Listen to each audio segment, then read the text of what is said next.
Welcome to the Cool Tools Show. I'm Mark Frauenfelder, Editor-in-Chief of Cool Tools, a website of tool recommendations written by our readers. You can find us at cool-tools.org. I'm joined by my co-host, Kevin Kelly, founder of Cool Tools. Hey, Kevin. Hey, it's great to be here. In each episode of the Cool Tools Show, Kevin and I talk to a guest about some of his or her favorite uncommon and uncommonly good tools they think others should know about. Our guest this week is Claudia Dawson. Claudia is part of the Cool Tools team, the producer of Recommendo, and the editor of the weekly What's in My Bag newsletter. You can find her digital garden at claudiadawson.blog. Hey, Claudia, how's it going? Good. How are you guys? Very good, thank you. We're doing great, and we're so glad that you finally have joined us in our podcast after editing 250 of these, whatever they are. Yeah. The routine is all I can say. Mm-hmm. Yeah, I'm happy to talk about, not non-work related things. All right. Cool. And I think actually, haven't you been on? You've been on before on the podcast. No, I have. I have.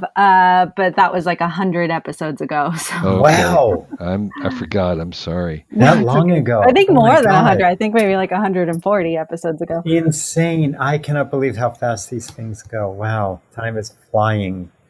Okay, well, Claudia, you always pick really cool things. I love reading Recommendo. It's always a fun surprise to see your picks. So talk about what you have this time. First of all, this Sauna Blanket. It looks really interesting. Yeah, so I bought this about a year ago. I think it was last winter. It's a higher dose infrared sauna blanket. And it was kind of a sneak purchase because it was so expensive. Mm-hmm. So my husband and I have this rule of if we're going to spend more than $500, we tell each other, like if we're going to buy something for ourselves. Right.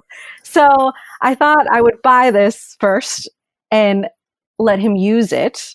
And then once after he used it and enjoyed it, I would tell him how much it cost. And he loved it. And so what it is it's a sauna blanket. It's part sleeping bag, part like electric blanket almost. Mm-hmm. And you kind of wrap yourself up in it like a burrito. Mm-hmm. Uh-huh. And so it's like electric heated. So you plug it in and it heats up. And how is it different than an electric blanket? Does it actually have water inside? It's the infrared rays that make it different, which I don't know. I don't know if there's I don't want to call it science or pseudoscience, but what they say about infrared rays is that it's good for you. It's detoxifying. The sweat is good. So it heats you up from the inside out. So it's not like you're just getting all this like heat just thrown at you and making you sweat. It's like warming you from the inside out. And the sweat is supposed to be very like detoxifying. It's really soothing, relaxing. It's like being in a sauna. Mm-hmm. And except your head is not getting hot. No, your head's not. I mean, you still sweat. Like you're still, you feel it. I tuck myself in so that the sauna is kind of covering the blanket part is covering up my mouth. You can tuck yourself in lower. Okay. I see. And how hot does it get? Does it have like a thermometer or anything? I don't know the actual thermostat. Does it regulate the heat or can you regulate the heat? You can regulate the heat. There's 9 different levels. And I know there's a temperature. I'll have to check the link. I don't know the degrees of heat. But there's 9 different levels. I use like level 6 or 7. So I don't go that high. And you can use it for an hour. There's like an 1 hour max limit, and then it just auto shuts off. That's safe. Yeah. So, but I can only handle maybe like 30 minutes inside. And then, once I'm done, I'm like, I feel very like my body feels all like Gumby, like I'm really relaxed. And then I just rinse off, and it's like my nighttime routine. Wow. It's good for, right before bedtime. It helps you. Right. So helps you sleep. It's sort of like a inexpensive hot tub in some ways. Instead of having a hot tub, taking your hot bath, you can take this. Yes. Yeah, I would say that. Yeah. I used to, before coronavirus, we used to go, there's this place called Piedmont Springs where we would use a sauna and a hot tub. You kind of, a spa. So once the pandemic hit, I wanted to bring create that kind of atmosphere here at home. And so I started looking into sauna bags, and there's ones where you can actually set up in the shower, like a chair, and then you wrap yourself with electrical. I don't know. That sounds really dangerous. Well, you don't have the shower running, but you like. I see. You sit in a place, and there's lots of different things. Interesting. But this one, I read the reviews and. Okay. Cool. So was it money well spent, do you think? Yeah, I love it. My husband loves it. I think he uses it more than I do, actually. He uses it after his bike rides. So after he works out, he just gets in the sauna blanket and ends his workout that way. Okay. So it seems like there's other versions, or that the higher dose is just one brand of other versions, or is this basically the best? I've seen kind? So infrared saunas. I've seen like kits or things you can buy where you kind of you sit in them. You can sit in them and wrap a blanket around you, and or a sheet. It's some sort, the electric sauna part. But this sauna blanket is the only one that I've seen like this sleeping bag, and it fits perfectly on my bed, and I've used it on the couch. So you can you don't have to lay in it. You can actually sit in it. In the one that I have, you can only lie in it. You can only lie down. Okay. All right. And I think that's more relaxing than sitting and sweating. Right. Okay. Did you look into getting like an actual sauna? Because I think you can get some for like a couple $1,000s. Yeah, I didn't, only because we don't have the room in our backyard for it. I mean, I wanted to try this out, and I mean, I've loved it. I've had it for a year. Well, it's a lot cheaper than thousands of dollars. So right. Yeah. Well, I'm looking at one that looks pretty cool from Wayfair, a 2-person sauna, and it's like $1,600.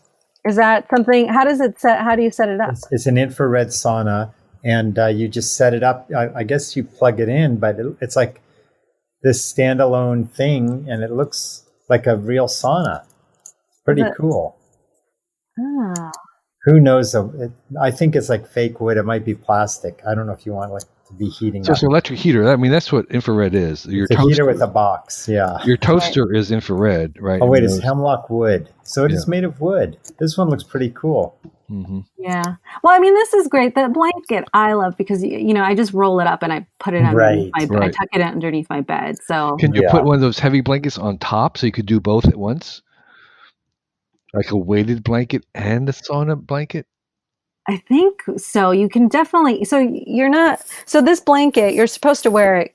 You're supposed to get in it clothed. You can't be naked. Really? So why is that? I think you don't want to burn your. I don't think you can burn your skin, but it's just recommended that you get in it clothed, and you wear clothes that you can sweat in. So I will wear wool socks. Long pants, your down jacket. No wonder you're sweating. You don't even need the blanket anymore. Okay. Well, that sounds like a great thing to try. So thank you for that. What's another cool tool you have? So my next one is called the Page Anchor. And this was a Kickstarter project, so you might have heard of it. It's been around now for a few years. So I followed it when it was a Kickstarter project, but I didn't support it. It was a little too expensive at the time. I don't remember how many. Maybe they were selling like a 3-pack. But this is a $40 Swedish anchor bookmark. And what it does is it holds your, really thick books, or any book of any size. It'll hold it open for you. Oh, by itself. So you don't have to use your one hand and thumb. Right. Or a weight or something. So you just kind of tuck it in, behind some pages, and it goes, it's an anchor. So it'll anchor down the pages. And I finally bought one for myself because it's been on my wish list. Because it's so expensive. $40 seems like a lot of money to spend on Bookmark. So it's been on my wish list for a couple of years, and I started transcribing. I don't know if that's the right word, but I started typing up my old journals. Mm-hmm. So I have diaries and journals from like the past 15 years, and I started typing them up this year during the pandemic because I was just home. And I needed something to hold the pages down to make it, easier for me to like just have it. So I ordered. This holds it open very, very flat. What about turning a page? How do you have? You have to take it out. You have to put it back in. So it's kind of really great for what you're doing, which is holding it open for a while. Yes. So like if you're cooking, if you want to hold open your, recipe book or. Is that what the primary advertised use was for cookbooks, do you think? No, I think I looked at the website before this, but I guess I would have to look at the Kickstarter. I don't remember that. It was just a bookmark. Yeah. Okay. And so it just holds it. Oh, and like, does it weigh like a pound? It weighs 8 ounces. It's very light. It's made from stainless steel. Mm-hmm. It's very So there's it's a piece of metal. It's a very complicated piece of metal where there's on the top is an anchor shaped metal, maybe I don't know 4 inches, 3 or 4 inches, and in the back are like prongs that would. So is there kind of a limit to the? Do you thread the prongs into other pages of the book, or does it go behind the back of the cover of the book? You thread it through the pages, so that's why it works with any size book. Any size book, because you're threading it. You're just holding those 2 pages open. Huh. And it's really pretty. I picked the rose gold colored. They're plated all different kinds of ways, but it came in this little black box, and it felt like I was getting like a piece of jewelry or something. Yes, it is beautiful. It is very pretty. Yeah. And if you wanted to make one that wasn't beautiful but utilitarian, you might be able to figure out how to make a 3D print of it. Maybe. I wonder if the stainless steel, like what it's made out of, though, is what makes it work so well. The weight. I will tell you, I went through so many knockoffs on Amazon before I bought this one. Okay. And I was, because you can put in Anchor Bookmark on Amazon, and you'll find all. That's the thing. So Anchor Bookmark is a thing itself. It's not just all right. I feel like they're knockoffs, and if you read the reviews, people get really angry because the prongs will break off or they don't work, and so I knew it was something I had to buy. I couldn't buy like a right. A knockoff. Okay. So you had to buy the real McCoy. Yes. Right. Okay. Yeah. I think, it looks like there's that the measurement between the top and bottom is critical because it kind of forces it to pin itself together. Okay, so an Anchor Bookmark is a thing, and this is maybe one of the better ones of those. Yeah, I would say that. Okay. Yeah. Great. Okay, so Claudia, tell us about your third pick. So my third pick is an all-in-one portable printer. It's the HP OfficeJet 250. A little backstory. I bought myself a cheap printer, a $99 Epson printer about a year ago. And it just makes me so angry. Like I can't print anything once the ink gets very low. It just locks me out. And so I obviously didn't do enough research before I bought it. So then I did all this research on printers because I don't do a lot of printing at home. I just needed something that I could just turn on and it would just connect to all of our, devices, phone, computers, and wouldn't give me a lot of trouble. And that I would be able to print with even when the ink is low. And I didn't realize that was a thing. But Consumer Reports has reviews on printers based on whether or not you can print when the ink is low. And there's a lot of printers that just lock you out. That's terrible. I know. And then I wasn't sure if I wanted inkjet versus laser jet because, again, I don't do a lot of printing. But I knew I wanted to be able to print on fabric if I needed to, because I like doing, crafty things. So I looked into inkjet printers. I found this HP Office Jet, and at first I was like, it's a little pricey. It's $380. But I was reading the reviews, and I liked that one, that it's portable. It's pretty light. It's wireless, so I can charge it. It only takes about an hour and a half to charge, and then I can just unplug it and move it from. My husband works in the dining room area, so I could leave it there for the day, or I could move it to my office, and we can both connect to it. We can both print to it.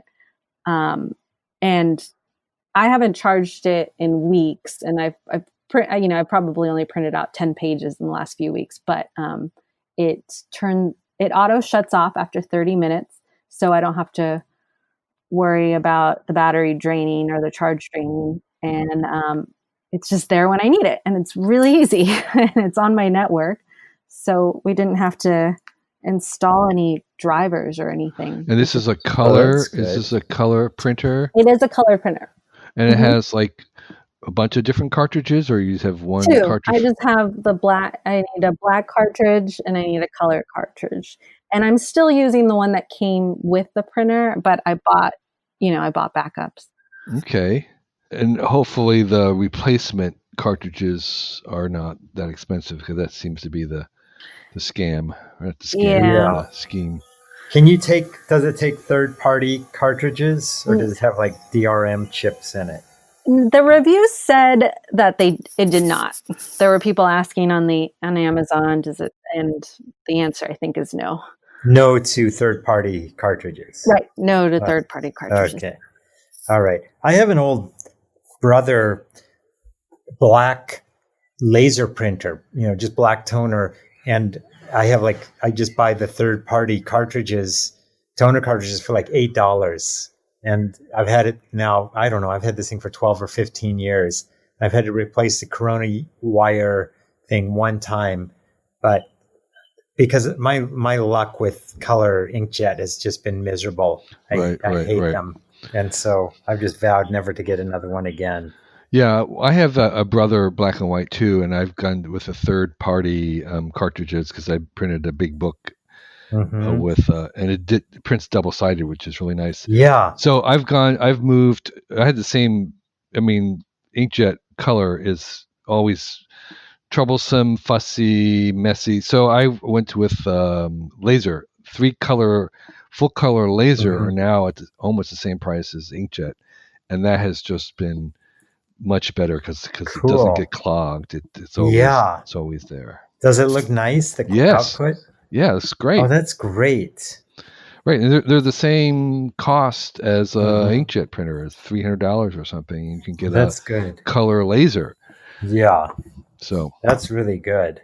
And you're a photographer, so you need to do that. Yeah, I wouldn't say it's photo quality. I would say it's kind of, adequate presentation quality. I still, if I'm going to print a photo and I want it to look nice, I go to Costco. Sure. Costco printing is really great for the price. That's cool. So, Claudia, tell us about your fourth pick. Okay. So my fourth pick is called Deep Sleep Pillow Spray by This Works.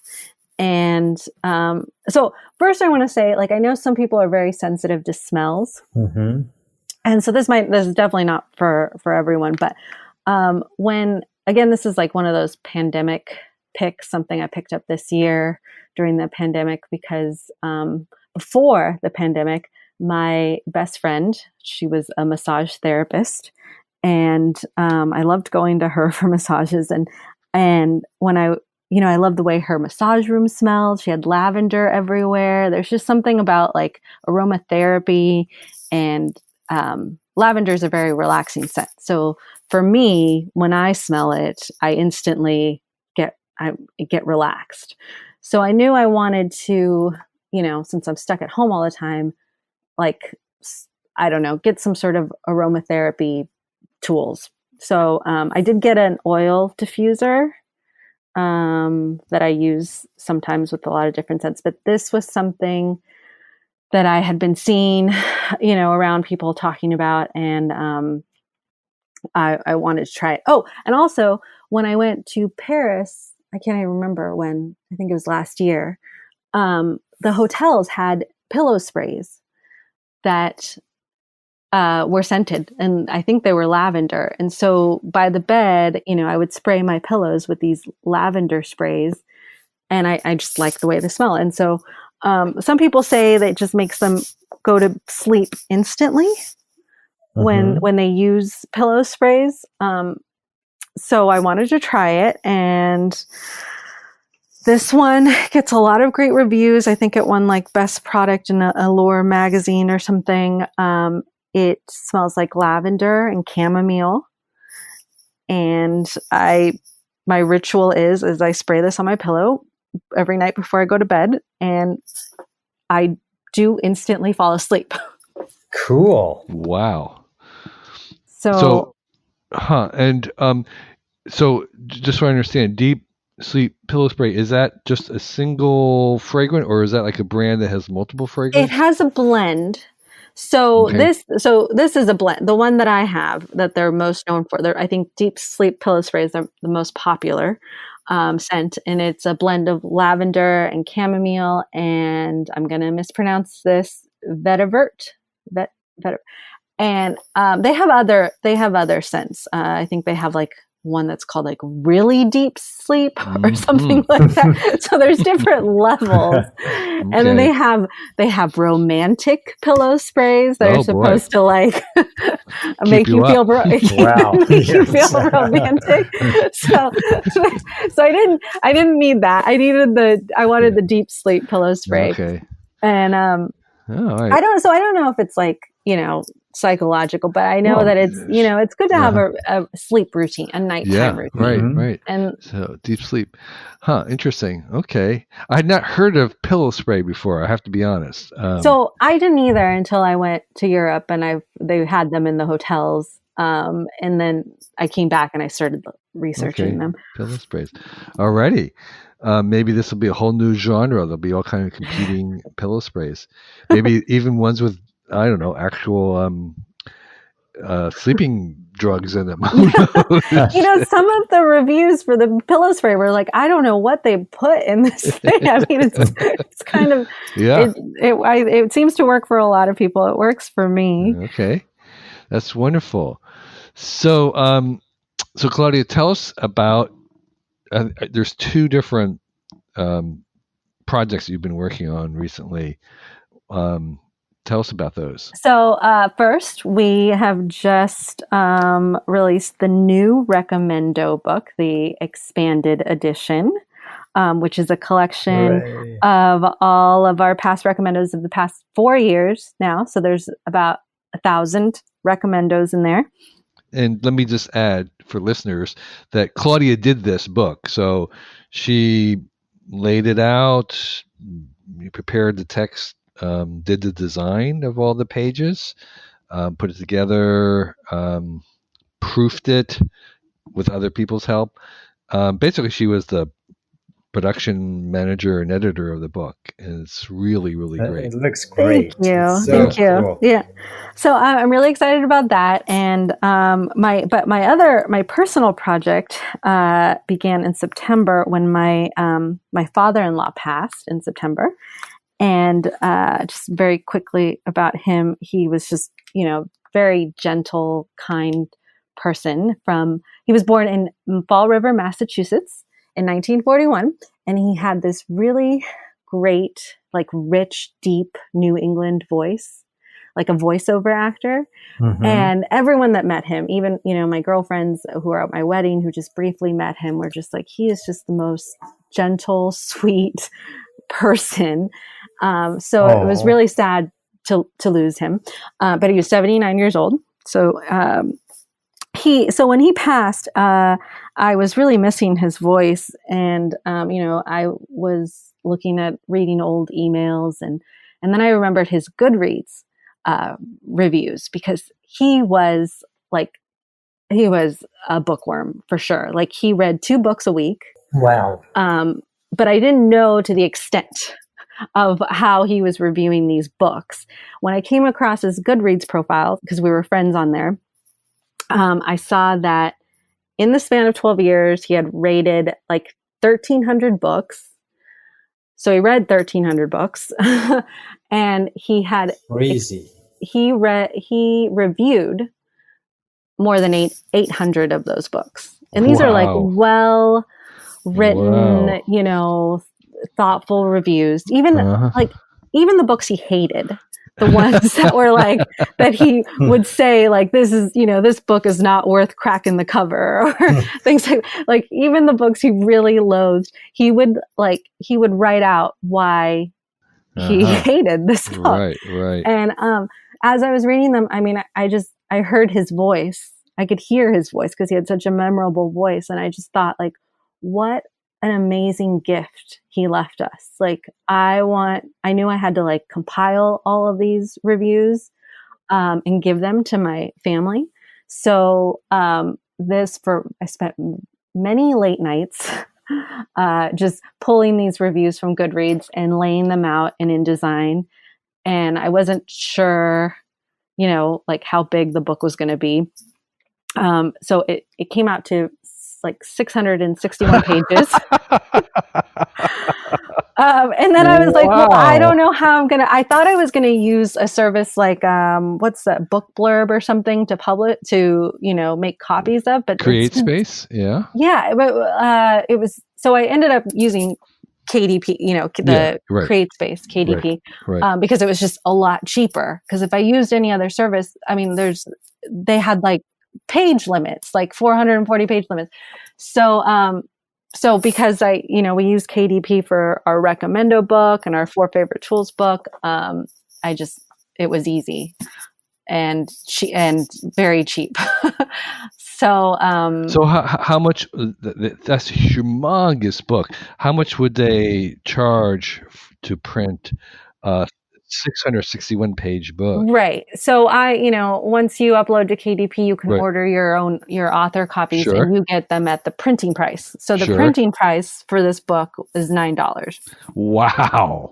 That is amazing. Yeah. That's a great price. So anybody out there could make a 600 plus page book and print for $10. $10 book. I mean, wow. So this is going to be my Christmas gift this year to all of my family. Wonderful. That's I think you should make it publicly available. Well, you have to. I don't. So I did. So it is. But it's so rigid. Like, it's because it's such a large book. It's the only way Amazon will sell it if it's like overpriced. So I had to, like, the cheapest I could post it on Amazon was $19.99. I see. Well, that's not bad for a 600 page. No, I know. It's thoughtful reviews. I think it would be a cool. Right. I mean, if you bought a book in the bookstore, it's gonna cost that much. Did you do a cover for it, Claudia? I did. And I gave it a name. So this is the book that's dedicated to my family, and it had, I wrote a little message to them. So obviously it's for them. But I named it Papa's Reads, because we call him Papa. Cool. That's one of the coolest gifts I've ever heard. That is so great. Very thoughtful. That's really very fantastic. It kind of also uses your skill in putting books together. Yeah. Wow. Yeah. These are really been great. So maybe in the show notes, we will have a link to that book just in case somebody wants to read 800 reviews of books. But I mean, who knows? Yeah. We'll put that in as well. And of course, we'll have a link to the Recommendo Expanded Edition book as definitely. Well. Yeah. Well, this has really been great. Well, thank you, guys. Thank you. Hey, everybody. It's your host, Mark, and I wanted to thank you for listening to the Cool Tools Show. And I also wanted to let you know that we've got a lot more going on at Cool Tools than just this podcast. We also have the Cool Tools website, which has a new tool review every day, and you can get there by going to cool-tools.org. We also have 4 different newsletters that you can subscribe to, and you can subscribe to those from the Cool Tools page. We have this podcast that you're listening to right now. We also have a YouTube channel where we review tools. Check that YouTube channel out by going to youtube.com/cooltools. And one of the things I'd like to ask you is, if you're really enjoying everything that we are producing, go to our Patreon page and support us there. You can sign up and give us as little as $1 a month, and that would mean a lot to us. The money that we get from Patreon goes towards a lot of things. We transcribe our podcast interviews so that you can read them online. We pay for editing of our podcasts and for our videos. We pay our contributors. We have video production costs. We have equipment costs. We have hosting costs. And the money you give us through Patreon also goes to support Cool Tools Lab. Anything you give is a huge help. And one of the things that we do is, if you are a contributor to Patreon, we'll give you a shout out on air. And so I have a few people here to thank this week. Mark Lyanaj, Micah Gates, Monty Zukowski, Patrick James McNally, Robert Cohen, Scott, Spence Lloyd, Steve Avery, Steve Golden, Steve Levine, Tom Hess, William Phillips, Aaron Nipper, Durab Patel, Glenn Mercer, Jay Walker, Jeff Bonner, Ryan Jarrell, Pat Daly, Patrick Kennedy, Troy Wallet, Mike Camerate, Nicole Harkin, Tim Youssef, Scott Reed. Thanks all of you for supporting Cool Tools. And if you would like to have a shout out, go over to the Patreon page and sign up. And thanks for listening to the Cool Tools podcast. We'll see you next week.